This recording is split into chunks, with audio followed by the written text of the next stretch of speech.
Je suis très flatté de cette question sur la situation que nous vivons, nous travailleurs, tout au long de notre carrière.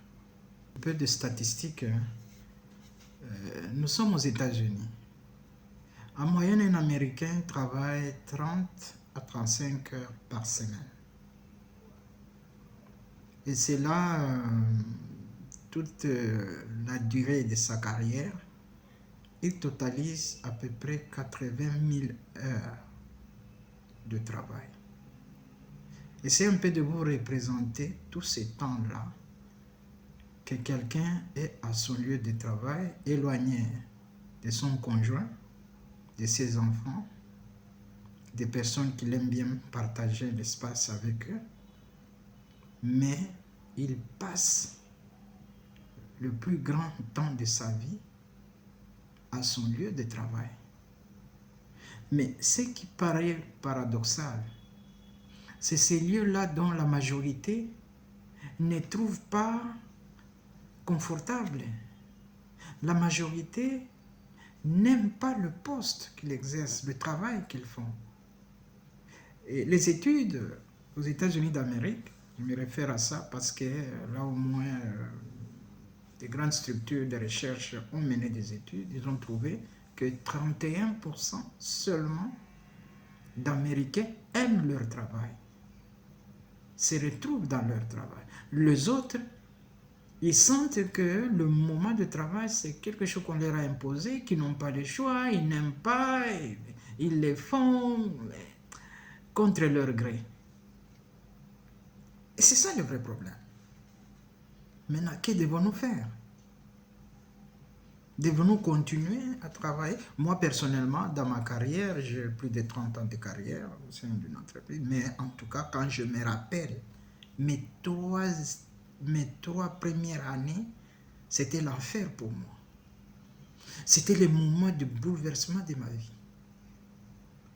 C'était pendant cette période, j'avais même le sentiment de démissionner parce que je ne trouvais pas du sens dans mon travail.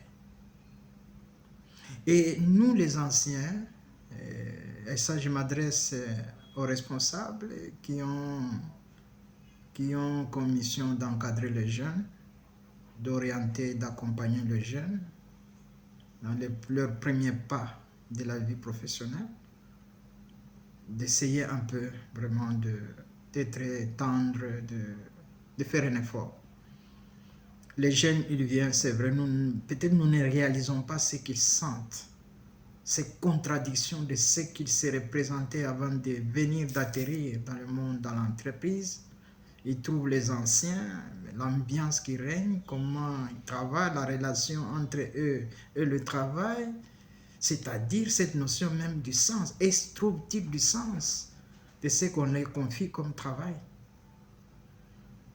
C'est cet effort-là. Mais la réalité, c'est que la majorité de nous qui travaillons, nous n'aimons pas ce que nous faisons. Ça s'appelle à 31%. Alors que faire? Ce qu'il faut faire, des études montrent aussi que non, le milieu de travail, c'est un milieu où on a l'occasion de vivre certaines expériences. Et si on voit les choses sous cet angle-là, et je pense, on ne cherchera pas du sens dans le travail, mais on va construire, on va donner du sens à son travail. Et nous allons énumérer les quelques, selon les chercheurs qui se sont penchés sur cette question, nous pouvons énumérer certaines raisons qui peuvent nous motiver d'être à notre lieu de travail, de manière à expérimenter certaines situations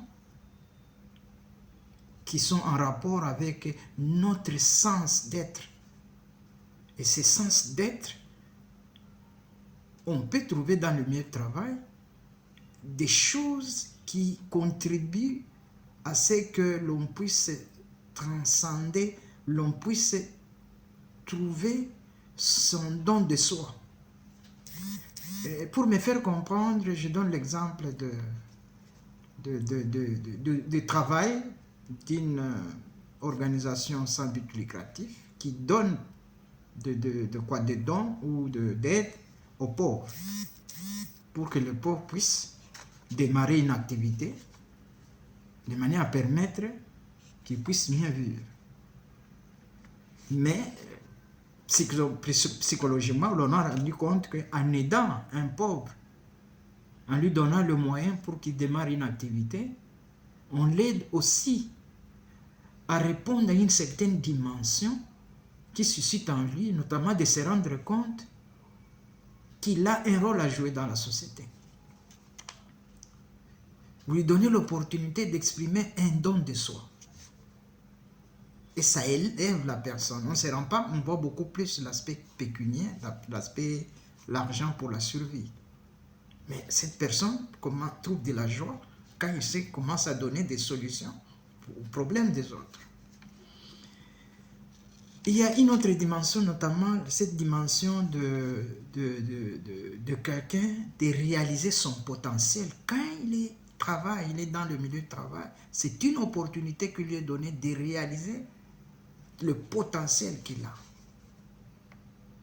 Et c'est là, et souvent, le responsable d'entreprise, quand les nouveaux employés arrivent, on sent la nécessité de les former sur les méthodes de travail, sur les pratiques, afin qu'ils soient performants. Donc, le milieu de travail, c'est une opportunité d'apprentissage.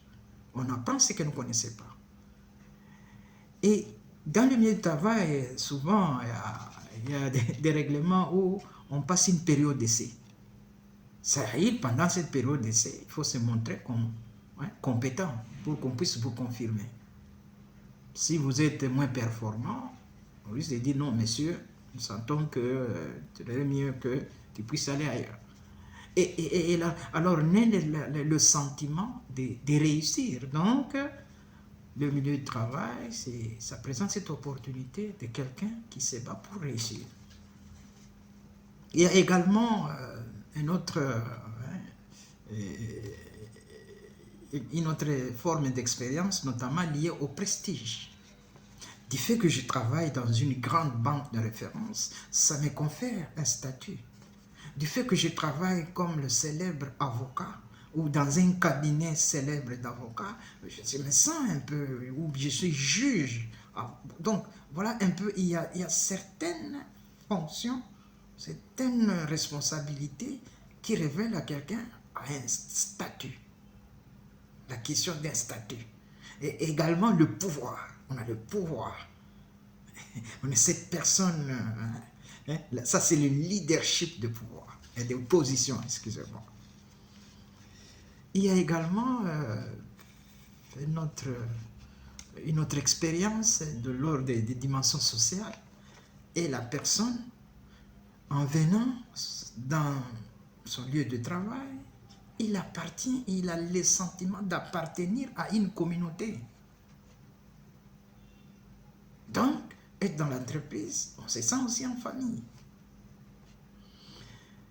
Il y a également ce sentiment d'avoir la capacité d'action. Quand on est seul, on n'a pas cette capacité, mais quand on est dans un contexte de la vie de l'entreprise, des efforts, des choses demandées, on a la capacité d'agir, sa capacité d'action augmente. On ne fait pas les choses selon son entendement, c'est une dynamique imprimée dans les équipes, dans selon l'engagement pris au sein de l'entreprise, parce qu'on veut être performant. Il y a également, on ne dépend plus de quelqu'un d'autre, donc on développe cette capacité d'être autonome. C'est-à-dire que dès qu'on apprend que je travaille, on sait que ce monsieur, ce gars-là, il est devenu un responsable. Donc ma vie ne dépend pas de quelqu'un, ça dépend de moi et mon contrat avec mon employeur. Donc voilà un peu certaines expériences qui donne l'opportunité à quelqu'un, quand il travaille dans une entreprise, qu'il a cette possibilité de vivre ce genre d'expérience. Et quand on pense en ça, quand on voit tout ça, on passe à revue, on se réfère, je pense, on trouvera toujours quelque chose pour être lié, pour aimer son travail. Donc, on ne va pas chercher du sens, on trouvera du sens. Ça disait que l'on construit le sens, on donne du sens dans le travail. Et donc, je crois avoir un peu éclairé cette question liée à, à ces sentiments, de sentir que le lieu de travail, c'est un lieu hostile, c'est un lieu... et comment résoudre ce problème mondial. Et là, ça demande des efforts. Autant les jeunes qui viennent, c'est vrai, il faut une capacité d'adaptation qu'il faut développer. Il faut faire cet effort de s'adapter. Autant les anciens qui sont aussi dans les entreprises, de devoir accueillir ces jeunes, et trouver qu'ils sont à l'étape d'apprentissage, le mieux les encadrer pour baisser un peu cette crise, pour ne pas créer cette cassure, de manière à créer l'harmonie, et on aura brisé cette maladie qu'on trouve dans beaucoup d'entreprises. C'est une maladie qu'on appelle des conflits intergénérationnels. Ils sont là, ils se manifestent sur plusieurs formes. Et je pense le responsable des ressources humaines, les syndicalistes et tous les autres acteurs de devoir intégrer ça dans la gestion d'une entreprise. Je pense que nous aurons créé le lieu du travail comme étant le meilleur lieu, l'endroit possible où on s'épanouit, on se sent mieux parce que nous y passons. Si pas la quasi-totalité de notre vie, c'est ça, le lieu de travail. Merci beaucoup pour votre attention.